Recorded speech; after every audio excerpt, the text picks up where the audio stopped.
Bonjour à tous, en tout cas c'est un vrai plaisir pour moi d'être ici parmi vous, venu de la Suisse comme Fabien Prat qui était là hier, qui nous a fait un topo sur les prothèses tricuspides.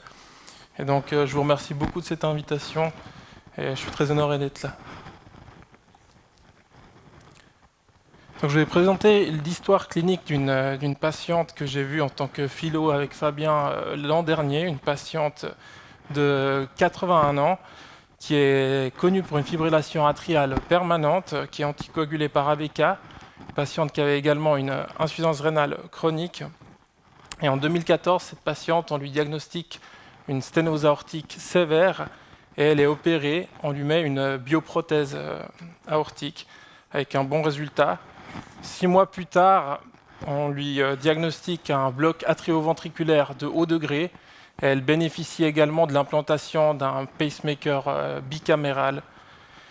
Ensuite, il se passe à peu près 7 ans sans qu'on ait vraiment de nouvelles de cette patiente. Elle est avant tout prise en charge par son médecin traitant, son cardiologue traitant. Et puis, elle nous est réadressée donc, en 2021, en mai 2021, dans un contexte d'insuffisance cardiaque et de probables nouvelles valvulopathies. Donc, on réalise un bilan ETO qui montre une IT sévère sur un tethering du feuillet septal. Par ailleurs, on met également en évidence une IM modérée. Il y a une bonne fonction de la bioprothèse aortique à ce moment-là aussi, et puis la fonction systolique gauche et droite sont bonnes. Néanmoins, le ventricule droit est dilaté.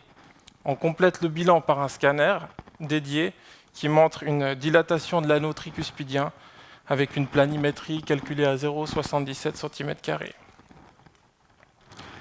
La patiente, à ce moment-là, elle est symptomatique, elle a une YHA2, voire 3, elle a déjà été hospitalisée à plusieurs reprises pour une insuffisance cardiaque congestive. Donc, si on s'en tient aux recommandations aux guidelines ESC publiées l'an dernier, pour la première fois, on voit que le traitement transcathéter de la valve tricuspide en cas d'insuffisance sévère peut être effectué. Ceci, bien sûr, en l'absence de dysfonction droite, en l'absence d'hypertension pulmonaire, je ne l'ai pas dit, mais elle n'avait pas d'hypertension pulmonaire.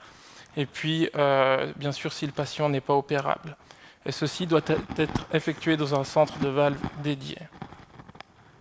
Puis Fabien a écrit l'an dernier aussi ce papier dans Euro-Intervention, où il propose un algorithme de prise en charge par voie percutanée des insuffisances tricuspidiennes sévères. Et dans le contexte de cette patiente, on avait une IT qui était fonctionnelle, un gap de coaptation qui était jugé à moins de 8,5, un jet qui était plutôt central et un tethering qui était léger. Donc il a été décidé, après discussion au Heart Team, de procéder dans un premier temps à une annuloplastie par voie transcathéter. Et c'est ce qui a été fait donc en juillet 2021. Ici, les images en début de procédure, ici en fin de procédure. Et donc, c'était une annuloplastie directe avec le système cardioband, tout en protégeant la coronaire droite durant l'intervention. Et puis, on a pu réduire l'IT sévère en IT qu'on a qualifié de modérée à ce moment-là, sans induire de sténose, avec un gradient qui était correct en fin d'intervention. Donc, on est passé d'une IT de grade 5 sur 5 à une IT plutôt de grade 2, voire 3 sur 5. Pourtant, elle revient au contrôle un mois plus tard. Elle est toujours dyspnéique, toujours symptomatique, NYHA3. Elle présente toujours des œdèmes des membres inférieurs et elle est limitée surtout dans ses activités de la vie quotidienne. Et je vous laisse apprécier le résultat. Donc, on constate qu'il y a toujours une unité, mais c'est encore plus intéressant au niveau de la valve mitrale. Donc l'appréciation à 1 mois post-annuloplastie, c'est qu'on a pu réduire l'IT grâce à l'annuloplastie. Néanmoins, il y a toujours une IT qui est sévère, qui est expliquée par un pseudo-prolapsus.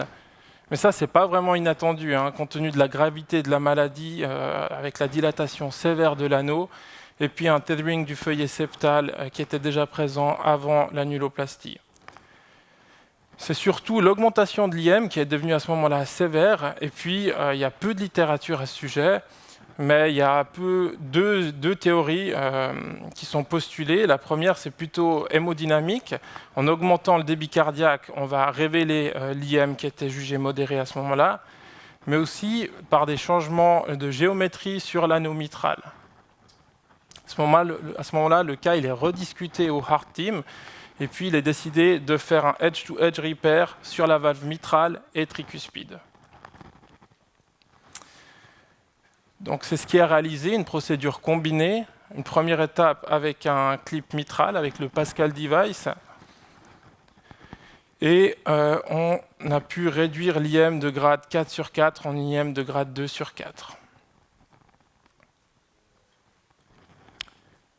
Deuxième étape, un clip tricuspidien, toujours avec le Pascal Device, avec également cette fois un bon résultat, une réduction de l'IT de grade 3/5 en unité de grade 1/5.